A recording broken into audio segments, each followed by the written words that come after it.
예, 안녕하십니까. 저는 서울대학교 농업생명과학원의 김현진 박사입니다. 예, 오늘은 낙농사양에 있어서 가장 중요한 경쟁력 있는 고능요구 사양과 관련된 내용들을 한번 알아보도록 하겠습니다. 잘 아시는 바와 같이 경쟁력이라고 하는 부분은 수익성 향상도 있습니다만은 생산비 절감이라든가 생산비 절감을 하기 위한 여러 가지 전략들이 있겠죠. 그 중에 이제 생산비와 관련된 사료비 절감, 그 다음에 질병 예방, 그 다음에 이제 생산 수명 증가를 위한 번식 효율 향상, 그 다음에 유질 개선, 상당히 다양한 분야의 어떤 경쟁력을 갖추기 위한 목장 전략이 있을 수 있습니다. 그래서 오늘은 주로 이제 우리나라 낙농 사양과 관련된 현황이라든가 문제점, 그 다음에 이것들을 극복하기 위한 여러 가지 전략들, 그 과정에 질병 예방이라든가, 그 다음에 이제 사양 관리 전략, 그 다음에 젖소를 관리하는 데 있어서 어떤 그 최근의 기술이라든가 이런 것들을 어떻게 활용하는지 이것들에 대해서 한번 알아보도록 하겠습니다. 잘 아시는 바와 같이 낙농산업은 국내에서 상당히 큰 비중을 차지하고 있습니다. 그렇지만 그 비중의 그 가치에 비해서 그 소비자들과 또 정책적인 여러 가지 배려도 좀 필요할 수 있겠죠. 보시는 바와 같이 전체 낙농 규모는 지금 현재 2015년 이후에 거의 비슷합니다만은 약 2조 3천억의 생산 유발액을 가지고 있습니다. 물론 이제 양돈이라든가 한우에 비해서는 작습니다만은 전체 농업 생산액 중에 그 쌀, 양돈, 한우 다음으로 약 네 번째 정도 순위를 차지하고 있죠. 또 이와 관련된 부분에서 전방산업 또 후방산업이라고 하는 연관된 산업 총액에서 보시는 것 같이 약 7조 7천억의 시장을 형성을 하고 있고요. 그 다음에 고용 창출이라든가 부가가치 창출, 그 다음에 사회적인 어떤 공헌도 이런 것들을 본다면 상당히 큰 또 우리가 무시할 수 없는 또 지속 가능한 이런 산업이라고 인정을 할 수 있습니다. 그럼에도 불구하고 상당히 많은 여러 가지 도전이나 챌린지가 있을 수 있죠. 어려운 점이 있다는 얘기고요. 이런 것들을 극복하기 위한 전략들이 필요할 겁니다. 그 과정에 잘 아시는 바와 같이 향후 2025년부터 그 유제품에 대한 그 관세가 제로가 된다거나 그 다음에 FTA 때문에 또는 동물 복지라든가 또는 최근에 이렇게 환경 규제 또 부숙도 문제 또는 세정수 문제 또 잘 아시는 바와 같이 지구 온난화와 관련된 탄소 배출 특히 젖소를 사육하면서 발생되는 메탄이라든가 이런 것들을 우리가 약 30%까지 향후에 줄여야 된다라고 하는 여러 가지 목표를 지금 현재 상당히 어려운 여러 가지 도전들이 있습니다. 또 상대적으로 우리가 동물 복지와 관련된 부분, 식품에 대한 유제품과 관련된 안전성 부분 이런 것들 때문에 소비자들로 하여금 여러 가지 안전성과 관련된 여러 가지 그 요구를 많이 받고 있죠. 특히나 잘 아시는 바와 같이 곰팡이 독소 문제, 그다음에 항생제 문제, 지금은 그렇지 않습니다만 과거에는 이제 호르몬 문제 이런 것들도 아마 여러분들이 잘 아시는 바와 같이 상당히 소비자들이 우려하는 여러 가지 상황들을 우리가 주지할 수밖에 없는 상황입니다. 또 하나는 이제 새로운 여러 가지 생명공학 기술을 통해서 유제품과 관련된 가공품과 관련된 어떤 그 경쟁력 있는 단백질 생산 소스가 그 식품들이 개발되고 있죠. 이런 것들이 시장에 아직까지는 보편적으로 진출하지 못했습니다만 향후에 진출한다면 우유와 관련된 제품들의 유제품과 관련된 부분이 어떻게 극복할 것이고 경쟁력을 갖춰야 될 것이냐라고 하는 것도 하나의 숙제일 수 있고요. 또 향후에 잘 아시는 바와 같이 지금 현재 미국이라든가 유럽에서 또는 전 세계적으로 사료 곡물 가격이 상승을 하고 있습니다. 그러니까 이런 부분에서 우유 생산비를 어떻게 절감할 것이냐, 생산비 상승을 어떻게 우리가 극복할 것이냐라고 하는 게 상당히 중요할 수 있고요. 더 나아가서는 최근에 잘 아시는 바와 같이 우리나라 지금 현재 총 그 낙농가 수는 약 5,300여 농가가 지금 현재 착유를 하고 있습니다. 지금 현재 통계적으로 본다면 주에 약 1.2 농가씩 계속해서 지속적으로 폐업을 하고 있고요. 반면에 이제 사육조 수는 유지하고 있습니다만은 최근의 경향을 보면 상당히 그 목장의 규모라든가 그다음에 사육 호수라든가 이런 것들의 급격한 변화가 아마 예측이 될 수 있습니다. 또 지역적으로 본다면 아까 말씀드렸던 무화과 축사 문제, 민원 문제 이런 것들 때문에 상대적으로 그 목장을 오랫동안 영위할 수 없는 지속이 불가능한 이런 목장들의 그 증가도 가능할 수 있겠죠. 그러니까 이런 것들을 어떻게 우리가 극복하고 정책적으로 배려를 어떤 정책을 그 위반하도록 요구를 해야 되느냐라고 하는 것도 한번 숙제일 거고요. 앞에서 말씀드렸다시피 이제 곡물 가격이 상승한다거나 또는 국내에서 수입하고 있는 조사리의 품질 문제도 상당히 문제가 될 수 있고요. 또 국내산 자급조사를 활용하는 데 있어서도 상당히 안전성이라든가 또는 여러 가지 영양 성분의 변이라든가 이런 것들을 어떻게 활용할 것이냐라고 하는 부분도 아마 숙제일 수도 있습니다. 또 잘 아시는 것 같이 우리가 과거에 2010년부터 구지역과 관련된 여러 가지 전염성 질병 이런 것들도 상당히 많은 고통을 받았고요. 그런 것들을 관리하기 위한 여러 가지 백신 활용하면서 나오는 여러 가지 그 후유증 문제 또는 여러 가지 접종 스트레스 문제로 인한 생산성 저하라든가 이런 것들도 같이 지금 현재 받고 있는 고통이라고 볼 수도 있습니다. 어떻게 이런 것들을 극복할 수 있느냐라고 하는 것도 하나의 숙제일 거고요. 잘 아시는 바와 같이 최근에 이제 낙농과 관련된 관리, 사양 관리에서 가장 큰 트렌드라고 하면 ICT 스마트 팜일 겁니다. 말하자면 노동력 절감하기 위한 여러 가지 자동화 시설, 또 가축을 어떤 문제에 있어서 전염성 질병이 됐던 아니면 임상형 질병이 됐던 이런 것들을 어떻게 관리하고 관찰할 수 있느냐라고 하는 부분에서 최근에 센서 기술이라든가 또는 정보통신 기술을 활용할 수 있는 ICT, IoT, 또 최근에 이제 뭐 총괄적으로 말씀드리면 스마트 낙농이라고 하는 뭐 궁극적으로는 무인 목장의 낙농 목장이 가능한 이런 시대로 돌아가기 때문에 상당히 많은 뭐 여러 가지 투자, 그 다음에 이제 기술적인 뭐 여러 가지 그 습득 이런 것들을 요구하게 되죠. 이런 것들이 이제 최근에 낙농과 관련된 상당히 많은 그 직접적인 변화들이 나타나고 있습니다. 잘 아시는 바와 같이 ICT 낙농이라고 하는 스마트 낙농이라고 하는 부분은 국내에서 자생적으로 발생된 어떤 기술을 활용하는 것보다는 외국의 기술을 많이 의존하게 되죠. 그러다 보니까 상대적으로 이제 본인이 뭐 여러 가지 발생된 데이터라든가 결과치를 어떻게 활용할 것이냐라고 하는 부분에서 또는 새로운 기술을 접목하는 데 있어서는 사실은 이제 그 경련이 높으신 분들보다는 조금 더 젊은 2세 낙농이라든가 3세 낙농 젊은 사람들한테 상당히 많이 도전적인 부분에서 접목 가능하죠. 그래서 새로운 낙농과 관련된 기술은 ICT 스마트팜 낙농은 아마도 필수 그 기술 습득해야 될 여러 가지 요소라고 볼 수도 있습니다. 우리나라에서는 잘 아시겠지만 전 세계적으로 보면 낙농을 어떻게 하면 오래 지속할 수 있느냐, 지속 가능성과 관련된 여러 가지 요소들을 많이 얘기를 합니다.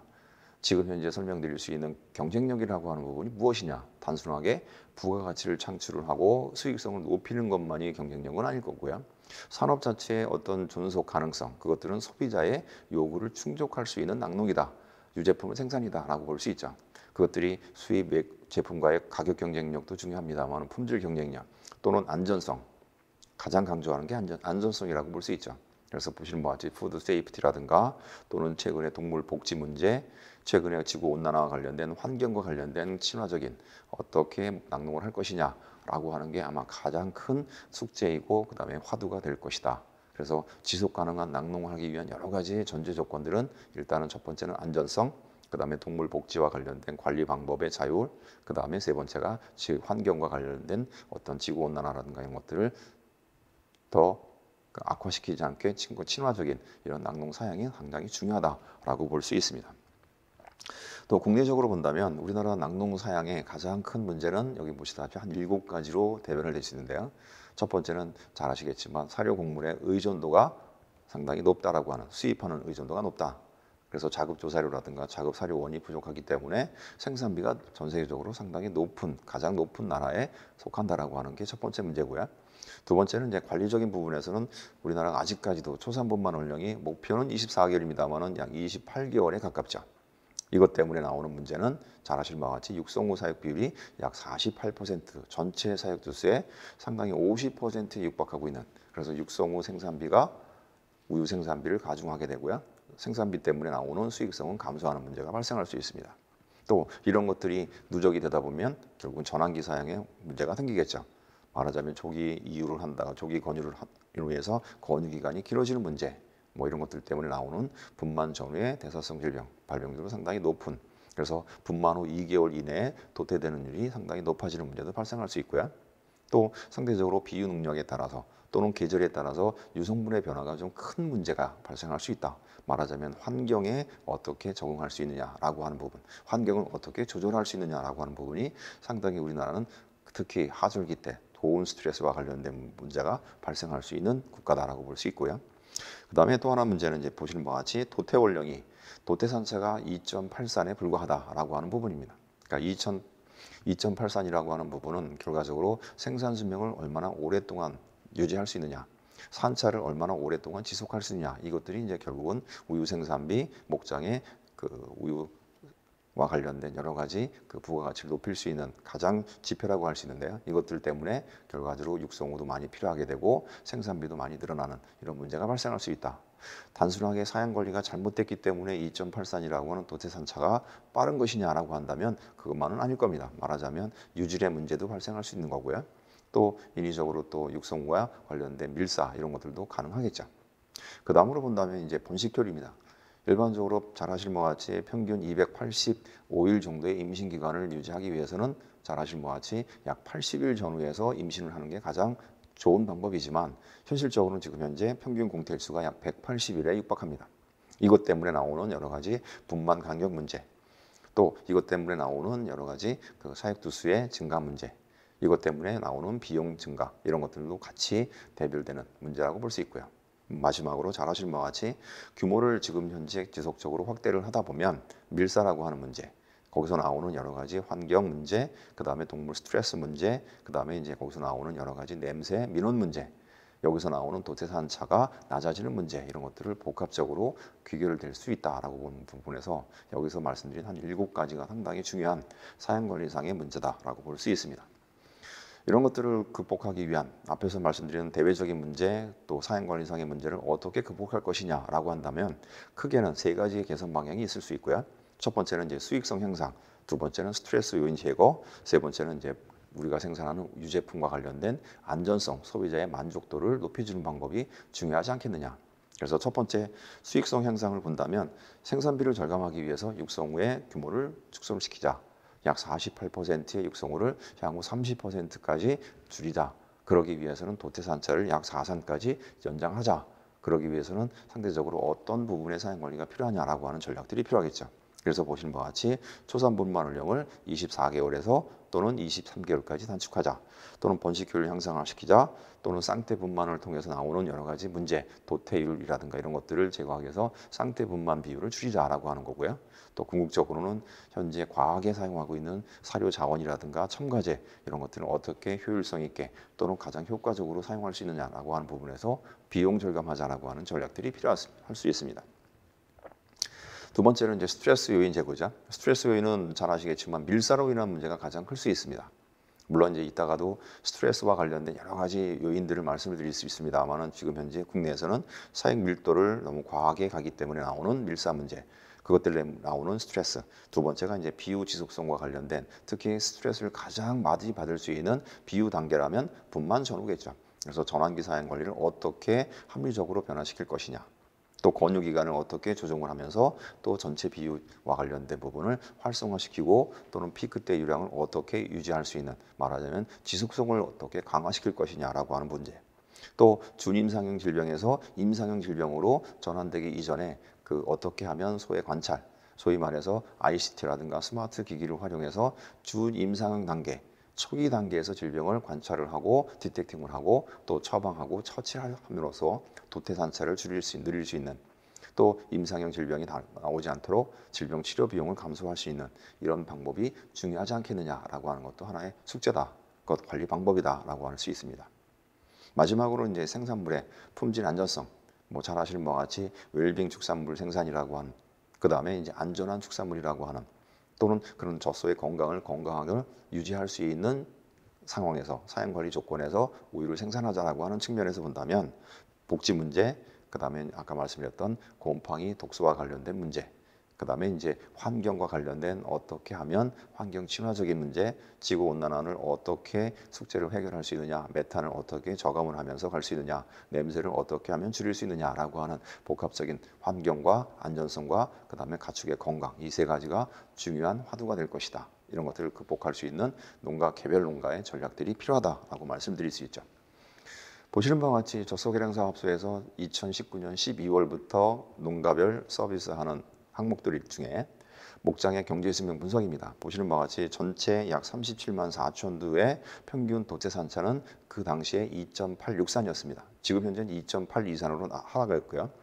이 목장의 경우에는 평균 3.65산에 평균 도태됩니다. 그렇기 때문에 연간 두당 수익성으로 보신다면 약 두당 약 609만 6천 원의 유대 수익을 더 얻을 수 있는 거고요. 보시는 바와 같이 약 4산의 생존율이 전국 평균 30.9%인 반면에 약 13% 정도가 높습니다. 물론 2산, 3산 생존율도 상당히 높기 때문에 좋은 겁니다만 상대적으로 4산 이상의 생존율은 이미 그 소의 소위 감가상각비라고 얘기하죠. 우유 생산을 하기 위한 육성무 비용, 그 다음에 우유 생산을 위한 사료비 이런 것들을 모두 공제한 브레이크 이븐 포인트가 됐을 2.33 이상의 그래서 수익성이 상당히 고조가 될 수 있고 우유 생산량이 가장 높을 수 있는 4선의 생존율이 상당히 중요한데 보시는 바와 같이 13%가 높다라고 하는 부분이 결과적으로 이 목장의 경제능력, 부가가치 창출, 수익 증가다라고 할 수 있는 키라고 볼 수 있습니다. 그래서 상대적으로 젖소 검정 사업을 통해서 여러분들께서 활용하신다면 각 목장의 지금 현재 평균 도체산차와 수익성 어떻게 높일 수 있느냐, 또 각 목장의 2산, 3산의 생존율을 어떻게 우리가 전략적으로 높일 수 있느냐라고 하는 부분, 또 원인 분석은 어떻게 되는지, 우리가 어떤 목장에서는 뭐 때문에 도태가 되는지를 한번 개체별로 또 과거의 3년간 도태된 소의 분석을 통해서 해결하는 방법들을 찾을 수 있다라고 볼 수 있습니다. 그 다음으로 본다면 지금 현재 이론적으로 본다면 보시는 바와 같이 초산분만 원령 도태율, 도태산차에 있어서 각각의 필요한 그 육성호 비율입니다.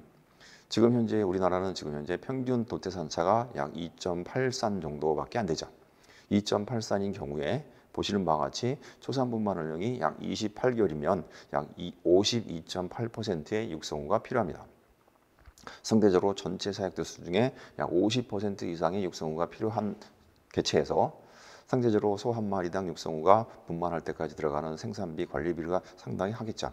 뭐 사료값만 해도 한 310만 원 정도가 들어가는 걸로 지금 현재 잡혀 있습니다만은 관리비 포함한다면 또 암소 송아지 한 마리 육성하는 데 들어가는 비용 한다면 지금 현재 초입 만삭 가격보다는 상당히 높을 것이라고 이렇게 평가가 됩니다. 그렇다면 향후의 목표는 24개월 초산분만 원령의 평균 도태산차가 4산이 됐을 때 평균 도태율이 약 20%일 때 보시는 바와 같이 약 29.1% 또는 31%의 육성호 비율이 가장 목장의 경쟁력이 있는 규모다라고 볼 수 있죠. 그래서 지금 현재 우유 가격이 상승하는 것보다 생산비가 늘어나는 높아지는 속도가 빠르기 때문에 상대적인 목장의 수익성을 높이기 위해서는 생산비 줄이기 위한 전략 중에 가장 중요한 것이 육성우의 생산비를 줄이는 것이다라고 한다면 도태산차와 초산분만 원령의 조정 이런 것들이 가장 중요한 전략이다라고 볼 수 있습니다. 그래서 국내에서 최초로 육성우 목장을 통해서 육성우 유탁 사육하면서 육성우의 생산비를 줄이고 관리를 효율화시키고 목장의 환경을 개선하는 이런 사례가 지금 현재 보시는 바와 같이 있는 목장도 있고요. 이런 것들이 점차적으로 더 늘어난다면 목장의 경쟁력, 육성우 생산비 또는 우유 생산비를 줄일 수 있는 전략 또는 더 나아가서는 낙농의 경쟁력을 높일 수 있는 부분이다라고 판단할 수도 있습니다. 자, 아시는 바와 같이 육성우가 어떤 의미이냐 보시는 바와 같이 분만 간격과 육성우 생산과 보시면 성비를 50%, 육성률을 95%로 가정했을 때 50도 경산후의 목장이 평균 분만 간격이 13개월, 약 공태일수가 113일인 경우에 지금 보시는 바와 같이 약 연간 분만 두수는 22두의 암송아지를 생산하게 되죠. 또 만약에 분만 간격이 공태일수가 203일인 경우에는 보시는 것 같이 4마리가 낮은 18두에 불과합니다. 말하자면 공태일수와 육성후 생산 비용 이런 것들을 종합했을 때 분만 간격이라고 하는 부분도 상당히 중요하다. 그래서 지금 현재 약 180일인 분만 간격을 가져간다면 필요한 육성후 두수가 상당히 많아지는 것이고요. 또 생산된 육성후가 실제로 착유를 해야만 되는 필요 두수 이런 것들이 증가하게 되죠. 그래서 여유분의 후보 측이 상당히 없기 때문에 상대적으로 마리수를 다시 도입해야 되는 이런 문제도 발생할 수 있다라고 하는 단점도 있습니다. 또 하나 중요한 거는 이제 번식 간격, 그 다음에 평균 산차와 관련된 부분, 또 유량과 관련된 부분을 한번 목장의 유형별로 한번 계산을 해봤습니다. 보시는 바와 같이 평균 유량이 36kg인 목장이지만 평균 산차가 2.2산에 불과하고요. 번식 간격이 15.5개월인 경우에 실제로 그 목장에 여기서 보시다시피 그 번식 간격 1개월의 예상 유량 효과하고요. 대체 육성후의 상대적인 유량 효과를 가지고 감안했을 때 실제 수익성이 있는 유량은 30.8kg에 불과합니다. 비의 목장은 33kg이지만 15개월에 2.6산인 경우에는 31.1kg에 오히려 높아지는 경제성인 유량이 나오게 되죠.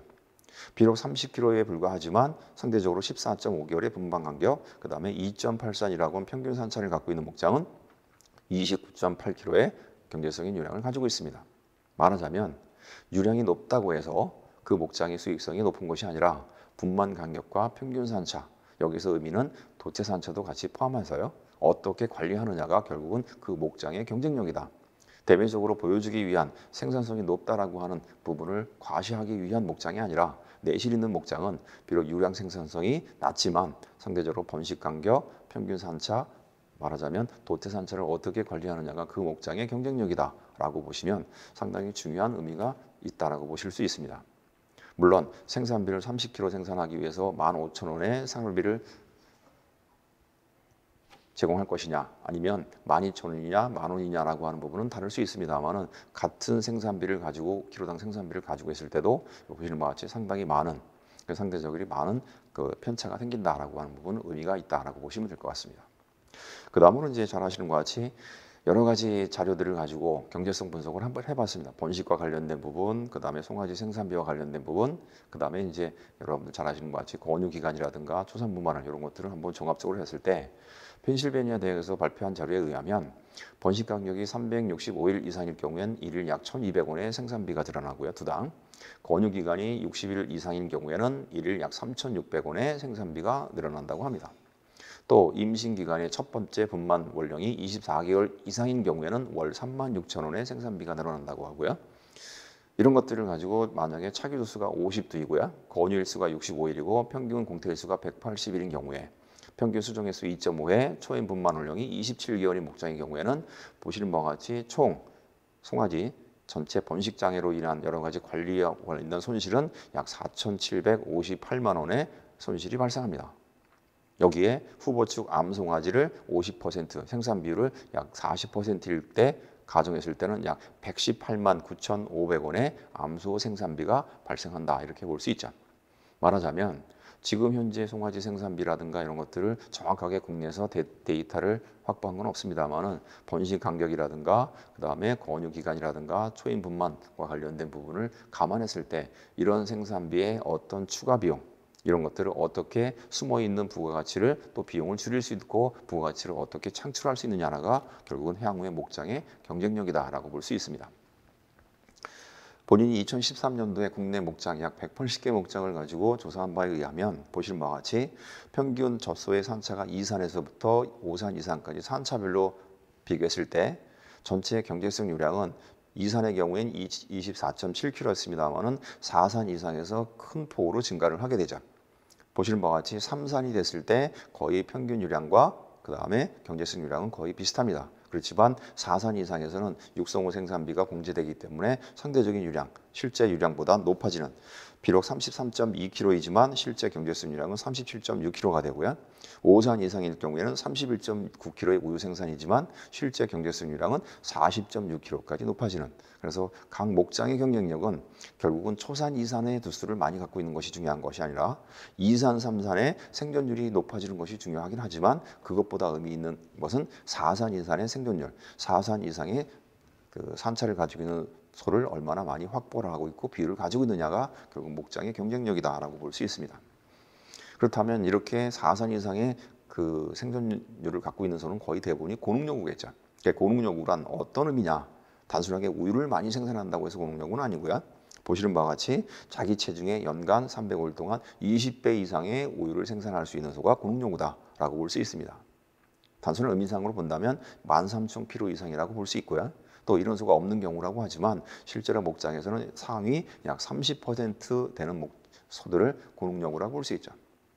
잘 아시는 바와 같이 우유 생산하기 위해서는 유선 조직을 통해서 혈액의 유입량이 약 500리터, 0.5톤이 필요하다고 합니다. 그러니까 상대적으로 650kg인 체중을 갖고 있는 소가 만약에 60kg인 우유를 생산할 경우에는 보시는 바와 같이 전체 혈액 약 45리터가 약 11.26회, 1리터 생산할 때 순환을 해야 되는 거고요. 약 60kg인 경우에는 672회 순환해야 됩니다. 이 의미는 다시 돌아가 말씀드리면 유선의 발달, 유선의 혈관 발달이 얼마나 중요하느냐 또 혈액의 순환을 위해서는 얼마나 많은 심장의 그 피스톤 운동이라고 할 수 있는 그 혈액을 뿜어줄 수 있는 능력 이런 것들을 어떻게 보장받을 수 있고 증가시킬 수 있느냐라고 하는 게 상당히 중요하겠죠. 그런 의미에서 본다면 육성기 때 넓은 공간에서 운동할 수 있는 환경 이런 것들이 오히려 고능요구가 될 수 있는 가장 중요한 포인트다라고 볼 수 있습니다. 전에도 말씀드렸던 2013년 데이터에 보면 평균 도태산체가 높은 목장의 유형을 보면 사양 관리 수준도 상당히 중요합니다만은 두당 사육 면적, 육성후 때 어떻게 얼마나 많은 운동을 했느냐 여기에 따라서 도태산차가 연장이 되는 이런 결과도 보였던 부분이 있었습니다. 예, 이 슬라이드는 외국에서 다릅니다만은 보시는 바와 같이 일반적으로 젖소의 도태 시기는 분만 후 2개월까지 전체 도체율의 약 50%, 25%, 4분의 1을 차지합니다. 분만 후 60일까지 상당히 많은 비율을 차지하고요. 그 이후부터는 평균 4%죠. 아마도 이 기간에 또는 사고라든가 유방염이라든가 그 다음에 비유 후기에는 아마 번식장애 이런 것들이 있을 수 있습니다. 그렇지만 실제로 그 비유 초기 이후에 60일 이후에 그 도태는 결과적으로 분만 직후에 여러 가지 사양관리 불량 또는 여러 가지 대사성 질병 이후에 나오는 후유증이라고 볼 수 있겠죠. 그래서 상대적으로 도태산체를 연장하기 위한 전략으로 본다면 분만 전후, 분만 직후의 사양관리가 상당히 중요하다라고 하는 의미입니다. 일반적으로 젖소가 나타나는 여러 가지 질병들, 전염성 질병이라고 하는 여러 가지 잘 아시겠지만 구지역이라든가 결핵이라든가 이런 것들을 제외한 기타 여러 가지 질병의 유형들이 있죠. 그런 질병 중에 유혈 케토시스 지방간증, 보시는 바와 같이 저마그네슘 혈증, 번식장애, 제염염, 그리고 이제 이등류라든가 발육장애라든가 소화장애 이런 것들은 대부분 우유 생산과 관련된 질병입니다. 우유 생산량이 많기 때문에 나오는 질병일 수 있고요. 또 우유 생산량에 비해서 영양소 섭취량이 불균형하거나 또는 부족하기 때문에 나오는 질병이라고 볼 수 있습니다. 따라서 고능력 우유의 사용 관리는 그 능력에 맞는 영양분을 어떻게 섭취시켰고요. 어떻게 균형되게 공급했고 또 우유를 통해서 배출되는 영양분을 어떻게 혈액 내에서 영양분을 유지할 수 있는 항상성, 칼슘이라든가 그 다음에 혈액의 여러 가지 영양 성분 중에 가장 중요한 혈당이라든가 이런 것들을 유지할 수 있는 여러 가지 기관에 소화기관이라고 할 수 있는 여러 가지 그 반추인에서 발효되는 영상, 그 다음에 소장에서 흡수할 수 있는 능력, 그 다음에 간에서 대사할 수 있는 능력 이런 것들이 맞춰졌느냐, 충족시켰느냐에 따라서 차이가 날 수 있다라고 보시면 됩니다. 보시는 바와 같이 일반적으로 우유와 혈액 내 영양 성분의 비교입니다. 말하자면 혈액 내 영양 성분과 우유의 영양 성분은 가장 중요한 그 비교라고 볼 수 있는데요. 고능력 우유의 경우, 특히 우유가 많이 생산되는 소의 경우에 보시는 바와 같이 혈액 중의 글루코스 농도는 0.05%에 불과하지만 유당이라고 하는 락토스를 통해서 우유로 배출될 때는 약 4.9%로 약 98배가 높은 당 농도를 보이고 있습니다. 이 말은 우유를 많이 생산한 소일수록 혈액 중에 혈당 농도가 0.05% 이하로 낮아질 가능성이 상당히 높다. 그렇기 때문에 저혈당이 되겠을 때 나오는 여러 가지 문제, 저혈당, 하이포글루코세미아라고 하는 저혈당 문제, 그 이후에 지방간, 그 다음에 케토시스라고 하는 연관된 질병이 나오겠죠. 그 다음으로 관여되는 영양소가 칼슘입니다. 보시는 바와 같이 혈액 중의 칼슘 농도는 0.09%입니다. 반면에 우유 중에 칼슘 농도는 0.12%로 거의 일정하죠. 초유를 제외하고는. 우유 1kg 생산할 때마다 칼슘은 약 12g 정도의 1.2g의 칼슘이 체외로 배출됩니다. 칼슘은 체내에서 합성이 될 수 없기 때문에 반드시 외부로부터 또는 저장되어 있는 칼슘을 쓸 수밖에 없죠. 칼슘이 하는 역할은 나중에 설명드리겠습니다만은 면역과도 아주 밀접한 관계가 있습니다. 따라서 고능력우의 여러 가지 질병, 특히 대사성 질병이라고 하는 유혈, 이것들은 칼슘 대사와 관련이 있죠. 보시는 바와 같이 약 13.3배의 차이가 크고 있습니다.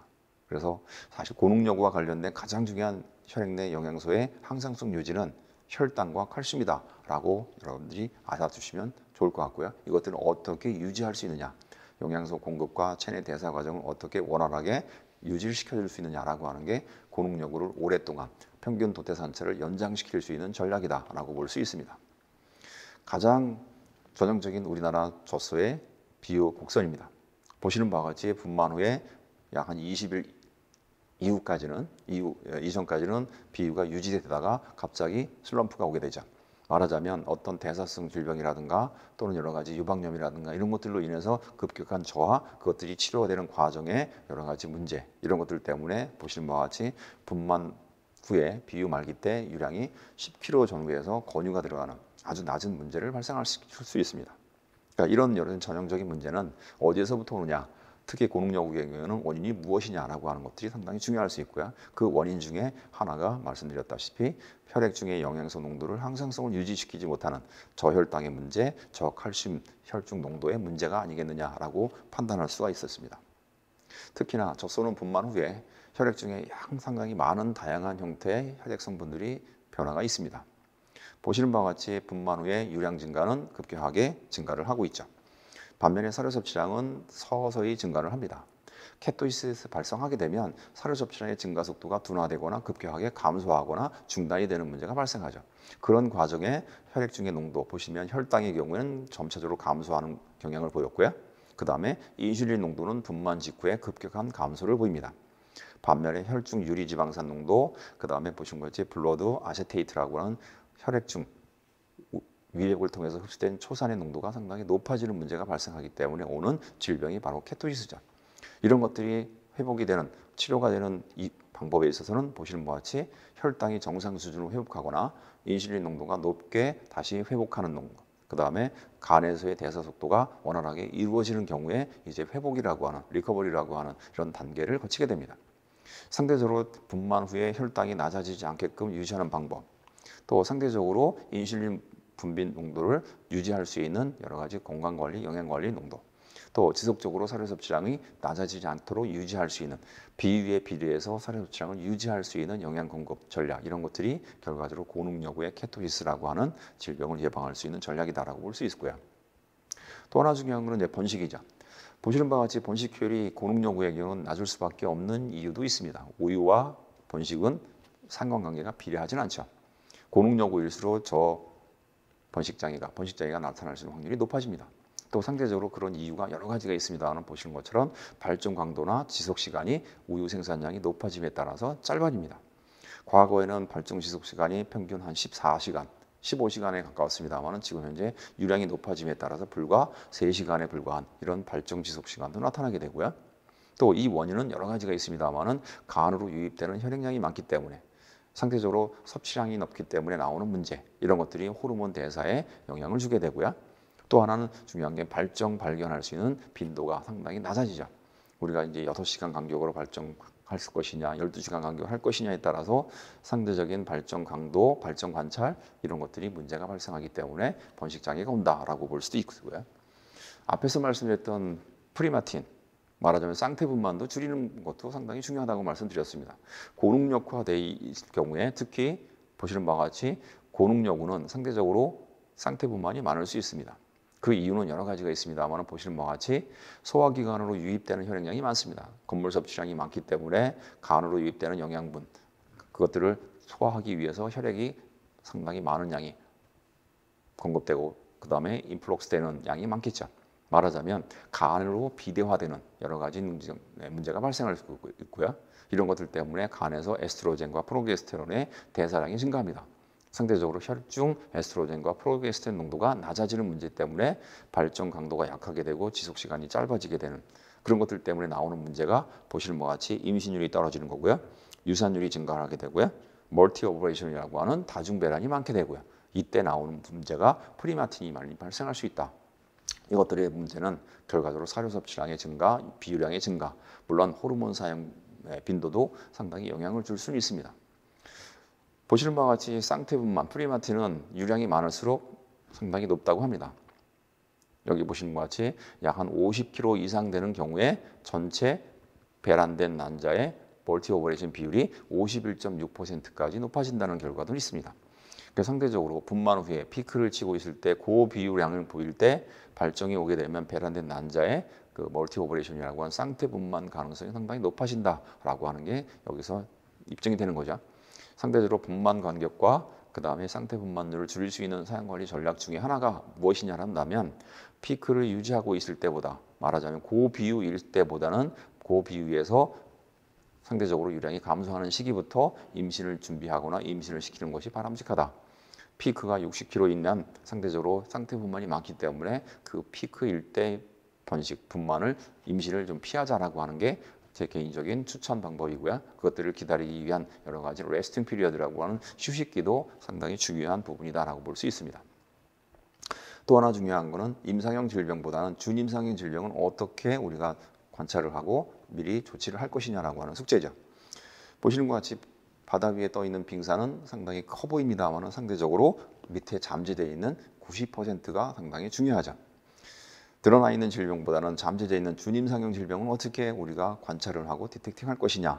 아까 말씀드렸던 스마트 기기, ICT, 센서를 통해서 하는 것도 있습니다만은 젖소 검정 사업을 통해서 여러 가지 유성분 분석을 하게 되죠.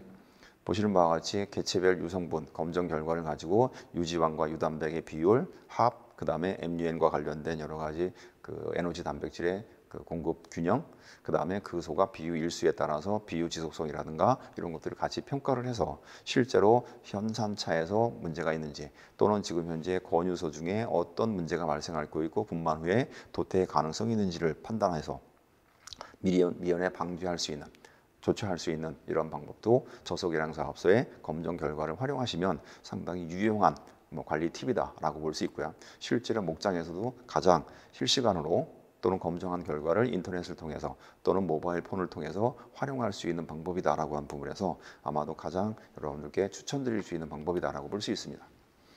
그 다음은 이제 스트레스 요인이죠. 저소가 받는 스트레스는 상당히 다양합니다. 보시는 바와 같이 사료와 관련된 스트레스, 그 다음에 임신과 분만이라고 하는 스트레스, 더위와 고온과 그 다음에 추위라고 하는 스트레스, 그 다음에 이제 질병이라고 하는 스트레스, 그 다음에 이제 서열과 관련된 먹이 다툼과 관련된 스트레스, 다양한 형태의 스트레스가 있습니다. 이런 스트레스는 결과적으로 소로 하여금 면역력을 낮추게 되고요. 그것들이 결국은 도태 산차를 단축하는 이런 문제가 발생할 수 있다. 그래서 보시는 바와 같이 스트레스라고 하는 건 상당히 누적의 효과입니다. 말하자면 더 가중되는 효과이기 때문에 상대적으로 폐사라든가 면역력이라든가 생산물의 품질이라든가 생산물의 저하라든가 이런 것들이 같이 수반되는 문제가 있겠죠. 가장 기초적인 스트레스는 영양소 대사 스트레스입니다. 에너지 단백질의 불균형, 비타민 미네랄의 불균형이라고 볼 수 있고요. 그 다음에 이제 사육 시설과 관련된 스트레스, 서열 다툼과 관련된 스트레스, 그 다음에 이제 그것들로 인한 여러 가지 원인은 밀사에서 오는 스트레스도 상당히 있겠죠. 최종적으로 이제 고온과 관련된 더위 스트레스가 최종적으로 소의 사망이라든가 생산성이라든가 번식이라든가 유질이라든가 이런 것들을 영향을 줄 수 있는 요인이다. 그래서 우리나라에서 가장 문제는 여러 가지 문제가 있습니다만 고온 다습한 환경에서 오는 고온 스트레스, 히트 스트레스를 어떻게 우리가 예방할 것이냐, 이걸 극복할 것이냐라고 하는 게 하나의 숙제이자. 일반적으로 젖소는 보시는 것 같이 약 4kg 정도의 우유를 생산하면 100W 전구 하나를 키우고 있다고 합니다. 일반적으로 보시는 고온 다습한 환경에서 우유를 약 30kg 생산하는 소의 경우에는 33개의 100W를 몸에 키우고 있다는 얘기는 열 발생량이 상당히 많다는 얘기죠. 또 고온 다습하기 때문에 체표면을 통해서 발산되는 열이 적습니다. 그래서 고온 스트레스를 많이 받게 되니까 그것들로 인한 여러 가지 스트레스 원인 또 여러 가지 생산성 문제도 영향을 주겠죠. 그런 것들은 보시는 것 같이 사료 섭취량이 약 30%까지 감소할 수 있고요. 우유 생산량은 약 20%까지 감소합니다. 그래서 평균 약 8kg까지도 우유 생산량이 하절기 때는 감소할 수 있다. 번식 효율은 약 50%까지 감소할 수 있고요. 폐사율은 증가를 하죠. 이것들이 결국은 연간 그 분만도수라든가 그 다음에 도태율이라든가 이런 것들에 영향을 줄 수 있는 가장 환경 요인이다라고 볼 수 있습니다. 보시는 것처럼 상당히 그 고온 스트레스라든가 환기라든가 이런 것들을 쾌적한 환경을 주기 위한 여러 가지 시설의 예입니다. 우리나라는 아니고요. 외국에 이제 입니다만은 상당히 고온 스트레스를 줄일 수 있는 여러 가지 환기 전략, 국내에서도 도입되고 여러 가지 방법들이 시설, 그 다음에 이제 기기라든가 이런 것들을 활용하는 방법들이 아마 강구돼야 되지 않겠느냐라고 할 수 있는데 더 중요한 것은 사실은 권유기 때 우사의 밀섭입니다. 우리나라의 경우에는 특히 6월, 7월, 8월 달에 분만 도수가 상당히 높아지고 이 시기에 권유 도수가 상당히 많습니다. 그렇기 때문에 권유의 경우엔 경산후가 대부분 이 시기에 권유되기 때문에 나오는 권유 밀사는 분만 전후에서 나오는 여러 가지 면역력 저하 또는 조산의 문제, 그 다음에 분만 후에 유방염과 관련된 여러 가지 유질 문제 이런 것들을 복합적으로 유발한다라고 보시면 될 것 같습니다. 이런 것들 때문에 나오는 전형적인 증상들이 이렇게 그 도태되는 원인을 제공하게 되죠. 자, 아신 바와 같이 고온 스트레스를 받게 되면 섭취량은 급격하게 감소하고 약 30%까지 그 다음에 이제 유량은 8kg까지 감소하는 이런 문제를 야기하죠. 그래서 약 20% 이상의 우유 생산량 감소를 유발하게 됩니다. 특히나 젖소의 경우에는 고농요구가 고온 스트레스를 받게 되면 간에서 가장 중요한 기능이 혈당을 유지할 수 있도록 당 합성량을 조절하게 되는데 이 당 합성량이 고온 환경에서는 약 400g까지 감소한답니다. 이 400g은 결과적으로 우유 생산량으로 따진다면 약 4.9%의 락토스를 비교했을 때는 약 8kg 이상의 우유 생산량이 감소할 수 있다라고 볼 수 있죠. 그래서 하절기 사양 관리의 가장 중요한 부분은 에너지 섭취량의 부족이지만 그것들은 결국은 당 합성량의 부족, 말하자면 혈액의 당을 어떻게 400g까지 감소된 것들을 충족할 수 있느냐 또는 더 많이 공급할 수 있느냐라고 하는 게 결국은 하절기 고온 스트레스를 줄일 수 있고 생산성을 줄이는 부분을 어떻게 절감할 수 있느냐, 줄일 수 있느냐라고 하는 게 하나 숙제일 수 있습니다. 그래서 고온 스트레스 시에는 에너지 균형도 상당히 중요합니다만 단백질 손실도 증가를 하겠죠. 그래서 바이패스 단백질, 말하자면 고급 단백질의 공급 방법 이런 것들도 상당히 중요하다. 이 시기에 또 하나 중요한 거는 스트레스로 인해서 나오는 여러 가지 체내 문제. 뭐 잘 아시겠지만 고온 스트레스 받았을 때 가장 중요한 것은 체지방의 동원이 아니라 체에너지와 단백질, 특히 그 에너지는 혈당입니다. 그래서 고온 다습한 조건에서 스트레스 받았을 때 먼저 조치해야 될 것은 에너지, 지방을 통해서 공급하는 것이 아니라 혈당을 높일 수 있는 당 전구 물질 공급하는 것이 중요하고요. 또 단백질 소실량을 충족할 수 있는 바이패스 고급 단백질 공급량도 상당히 중요하다고 볼 수 있습니다. 일반적으로 젖소가 받는 스트레스는 고온 다습한 조건에서의 고온 스트레스뿐만 아니라 여러 가지 종류의 스트레스가 있겠죠. 이런 것들을 통해서 나올 수 있는 문제는 면역력, 이런 것들을 통해서 나오는 질병이라고 볼 수 있습니다. 보시는 바와 같이 여러 가지 내외부적인 스트레스 요인에 의해서 과산증의 경우는 농구사료 과잉 조사료 섭취량의 부족에 의해서 나오는 문제죠. 그렇기 때문에 히스타민 때문에 모세혈관이 확장이 되고요. 이것들 때문에 면역 반응 때문에 나오는 발급 질환이라든가 유방염이 발생할 수 있습니다. 또 자궁에 염증도 생길 수 있죠. 더 중요한 것은 상피세포의 면역력이 저하되는 문제. 잘 아시는 것 같이 활성산소가 체내 축적량이 증가한다는 문제. 이것들은 특히 면역력과 아주 밀접한 관계가 있기 때문에 유방염, 제염염, 자궁염에 특히 그 번식장애와 관련된 아주 중요한 포인트다라고 볼 수 있습니다. 그래서 앞에서 말씀드렸던 하절기 사양 관리를 어떻게 하면 고농여구에 극복할 수 있느냐라고 하는 부분에서 당 전구 물질의 공급 전략, 바이패스 단백질의 공급 전략, 그 다음에 면역력을 높일 수 있는 항산화 기능이 있는 보시는 것 같이 비타민 미네랄의 공급 전략이 상당히 중요하다라고 볼 수 있습니다. 전반적인 부분에서 분만 전후의 면역력 저하, 면역 억압, 어디서부터 오는 것이냐, 에너지 섭취량, 단백질 섭취량 또는 비타민 미네랄의 부족 또는 분만 전후의 그 양이온과 음이온의 문제 또는 마그네슘의 부족으로 인한 부종의 문제 이런 것들이 같이 복합적으로 오게 되죠. 그래서 케토시스와 그 다음에 유혈과 관련된 부분, 면역과 관련된 부분이 결과적으로 소의 도태, 그 다음에 유질의 문제 이런 것들을 여러 영향을 준다라고 하는 전체 연관된 그 도표라고 볼 수 있습니다. 이런 것들을 총괄하는 데 있어서 가장 중요한 것이 무엇이냐라고 한다면 결국 이제 간이라고 하는 기능이죠. 반추인에서 영양소를 흡수를 하고 그 다음에 대사되는 과정에 미생물 단백질은 소장에서 흡수가 됩니다. 모든 영양소는 간에서 대사가 되겠죠. 간에서 하는 기능은 보시는 바와 같이 상당히 다양합니다. 당신생부터 해독작용까지 또는 면역과 관련된 부분이죠. 그래서 소가 가지고 있는 여러 가지 능력은 환경에 의해서 그 능력은 향상이 될 수 있고 저하가 될 수 있습니다. 그렇지만 그런 환경의 변화에 어떻게 능동적으로 적응하느냐라고 하는 게 상당히 중요하겠죠. 분만 전후에 여러 가지 대사 관련된 패스웨이가 어떻게 변화될 때 적응할 수 있느냐, 더위를 어떻게 그 능동적으로 극복할 수 있도록 그 면역 기능이라든가 체내에서 대사 과정을 어떻게 전환시킬 수 있느냐라고 하는 게 상당히 중요한데 그것들은 결국은 적응력이라고 볼 수 있다면 간의 평상시 적응력은 상당히 중요할 수 있죠. 기능을 활발하게 유지할 수 있는 능력이 상당히 중요하다고 볼 수 있습니다. 그래서 원활한 전환을 위한 중요한 요소가 결국은 분만 전후의 간의 기능이다라고 볼 수 있고요. 그것들을 유지하기 위한 여러 가지 전략들이 필요하다라고 볼 수 있습니다. 또 하나 중요한 거는 이제 잘 아시는 것 같이 스트레스를 받았을 때 가장 중요한 영양성분은 혈당과 칼슘과 관련된 대사, 그 다음에 단백질도 말씀드렸고요. 비타민 미네랄도 말씀드렸습니다만은 보시는 바와 같이 코티졸이라고 하는 보신 호르몬인 스트레스 호르몬입니다. 분비됐을 때 면역과 관련된 L셀렉틴의 분비를 억제를 합니다. 그 과정에 가장 중요한 영양성분은 칼슘이죠. 말하자면 시그널링을 하고 있는 역할을 하는 칼슘은 면역과 관련된 가장 중요한 2차 매개체라고 얘기를 합니다. 그래서 상대적으로 스트레스 환경에서는 칼슘 요구량도 상당히 증가한다. 특히 하절기에도 역시 증가한다고 볼 수 있고요. 보시는 바와 같이 분만 전후에 코티졸 농도가 높은 소의 경우에는 상대적으로 칼슘 농도가 낮기 때문에 유혈 발생률이 높습니다.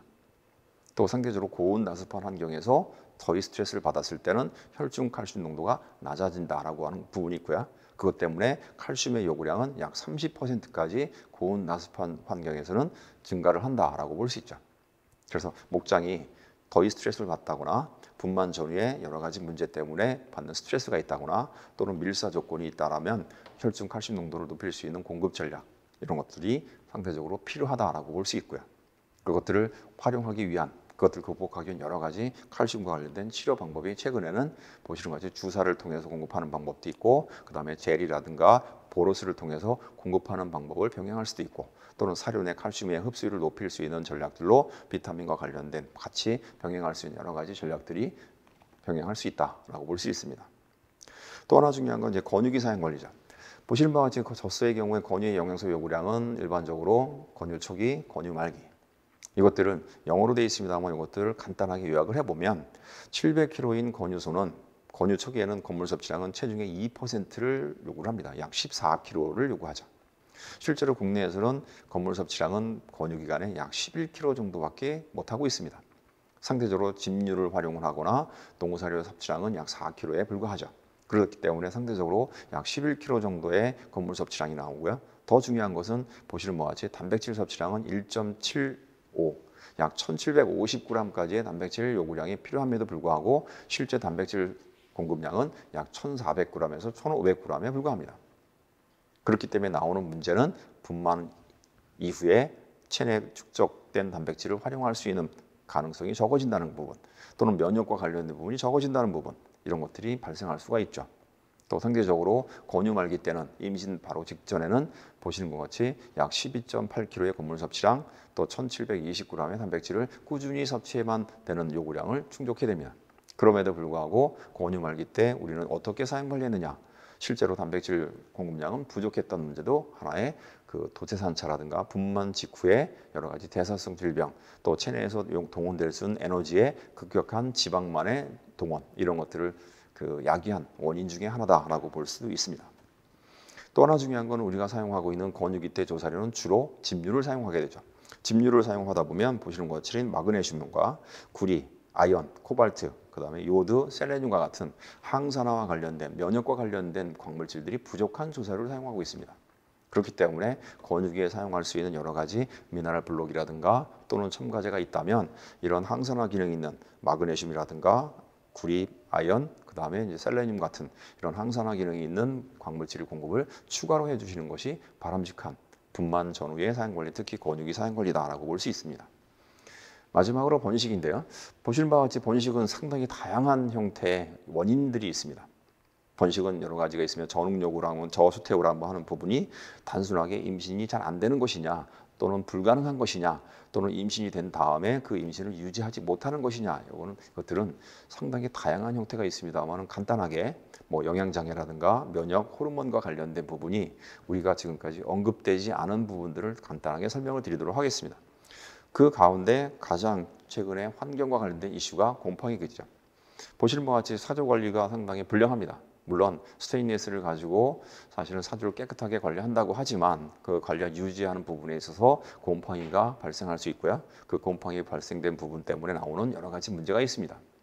영양이라고 하는 부분과 호르몬과 관련된 부분에서 곰팡이는 상당히 중요한 여러 가지 요인 중에 하나입니다. 이런 것들 때문에 장출혈을 일으킨다거나 또는 도태가 되거나 갑자기 급사를 한다거나라고 하는 문제도 생길 수 있지만 상대적으로 여러 가지 문제가 발생하죠. 젖소한테 영향을 줄 수 있는 곰팡이 독소는 보시는 것처럼 약 크게는 4가지 정도를 많이 얘기합니다. 아플라톡신, T2 톡신, 돈, 제랄레논. 보시는 것 같이 제랄레논의 경우에는 불규칙한 고열이 나오고요. 임신율이 낮아지고 난소낭종, 그 다음에 사산 부종을 유발합니다. 번식과 아주 밀접한 관계를 하게 되죠. 특히나 사일리듐, 곰포류에서 상당히 많이 발생할 수 있는 곰팡이 독소입니다. 그 다음에 아플라톡신 같은 경우는 유방염이라든가 그 다음에 장출혈, 그 다음에 설사, 그 다음에 폐사의 문제고요. 이런 것들이 결과적으로 우유 중에 아플라톡신 B1이 우유 중에 방출이 되게 되면 배출이 되게 되면 아플라톡신 M1으로 상당히 문제를 야기할 수 있는 가장 중요한 간과 관련된 질병 유발 물질입니다. 또 돈의 경우에는 발굽질환, 그 다음에 이제 T2 톡신 같은 경우는 사료 효율 감소, 이런 여러 가지 경제성 저하 또는 폐사, 번식장애 이런 다양한 형태의 곰팡이 독소가 영향을 줄 수 있다라고 볼 수 있습니다. 이런 것들은 어떻게 효과적으로 우리가 관리할 수 있느냐라고 하는 부분을 자세하게 설명드리지 못하지만 가장 안전한 깨끗한 사료 원료를 사용을 하는 것이고요. 그 다음에 소가 섭취하기 이전에 사료를 가공하고 그 다음에 보관을 하고 그 다음에 제조하는 과정의 안전성, 그 다음에 깨끗한 환경, 그 다음에 급여하고 있는 사조 관리, 그 다음에 DMR 믹서기 관리라든가 그 다음에 사료 빈 관리도 상당히 중요할 수 있습니다.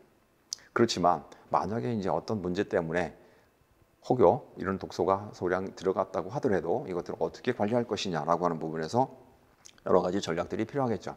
그 중에 이제 잘 아시는 바와 같이 곰팡이 독소를 분해하는 여러 가지 효소를 쓴다거나 또는 곰팡이 독소를 어떻게 흡착해서 체외로 배출시킬 수 있느냐라고 하는 흡착제들이 많이 사용하고 있습니다. 그래서 국내에서 사용하고 있는 여러 가지 형태의 곰팡이 독소 흡착 능력을 비교한 테이블입니다. 보시는 것과 같이 여러 종류가 있습니다. 활성탄, 그 다음에 실리카라든가, 그 다음에 이제 같이 벤토나이트, 그 다음에 이제 지오라이트라든가, 그 다음에 크레이라든가 이런 광물질부터 다양한 형태가 있고요. 이런 것들을 가지고 이제 흡착 능력을 비교했을 때 보시는 것 같이 벤토나이트 경우에는 g당 아플라톡신을 약 1000mg까지 흡착할 수 있는 가장 흡착 능력이 상당히 좋은 높은 이런 효율을 보이고 있습니다. 또 활성탄도 괜찮은 120mg 정도까지 흡착할 수 있고요. 알루미늄 실리케이트 같은 경우는 약 80g 정도까지 이렇게 mg까지 가능하고요. 그래서 상대적으로 지금 현재 사용하고 있는 곰팡이 독소 흡착제가 어떤 효율이 좋은가 또는 내가 지금 현재 사용하고 있는 양이 적절한가라고 하는 부분도 필요할 수 있습니다. 그렇지만 가장 궁극적으로 중요한 것은 깨끗한 사료 원료를 사용하는 것이 중요하고요. 그 다음에 그것들을 만약에 소들이 관리해서 유입이 되더라도 그것들을 해독할 수 있는 반추인의 미생물의 활력, 그 다음으로 마지막 단계에서 간에서 그것들을 어떻게 해독할 수 있느냐라고 하는 해독 작용을 간에서 하기 때문에 간의 기능을 원활하게 유지하는 것이 가장 중요하다라고 볼 수 있습니다. 그래서 상대적으로 곰팡이 독소와 관련된 부분은 간단하게 설명을 드렸습니다만은 1차적으로 깨끗한 사료를 사용한 거고요. 반추인에서 분해할 수 있는 반추 미생물의 활력을 높이 증진하는 거고요. 또 만에 하나 마지막으로 간에서 해독할 수 있는 이런 해독 능력을 높이는 게 가장 중요한 기능이다라고 볼 수 있습니다. 예, 지금까지 고농요구 사양, 부가가치 높일 수 있는 경쟁력 있는 목장을 위한 고농요구 사양에 대해서 잠깐 설명을 드렸습니다만은 실제로 목장의 운영은 수익성을 높일 수 있는 사양입니다. 단순하게 우유 생산량은 높인다고 해서 부가가치가 높고 경쟁력 있는 목장은 아닐 겁니다. 말하자면 생산비를 어떻게 줄일 수 있느냐라고 하는 전략은 사료값을 줄인다는 것도 상당히 중요합니다만은 상대적으로 도체 산차를 연장한다거나 또는 질병 예방을 통해서 관리 비용을 절감한다거나 또는 최근에 ICT나 스마트 기기를 활용해서 임상형 질병을 조기에 관찰해서 조치한다거나 라고 하는 다양한 형태의 여러 가지 생산비 절감 전략이 있을 수 있습니다. 오늘 제가 설명드린 내용이 각 목장마다 다 똑같은 형태의 전략으로 이렇게 적용할 수 있지는 않습니다. 내 목장에 맞는 가장 적합한 형태 또는 전략들을 여러분들이 취사 선택하신다면 앞으로 향후에 지속 가능한 낙농 또는 내 목장의 경쟁력을 높일 수 있는 방안이라고 생각할 수 있고요. 그 다음에 지금 현재 목장의 현황이라든가 또는 지금 현재 경제성을 정확하게 평가하고 분석하고 문제점이 무엇이냐 또는 해결하는 방법이 무엇이냐라고 하는 방법을 도출하는 게 중요하다고 생각할 수 있습니다. 예, 이상으로 오늘 경쟁력 있는 고농요구 사양과 관련된 말씀을 마치도록 하겠습니다. 감사합니다.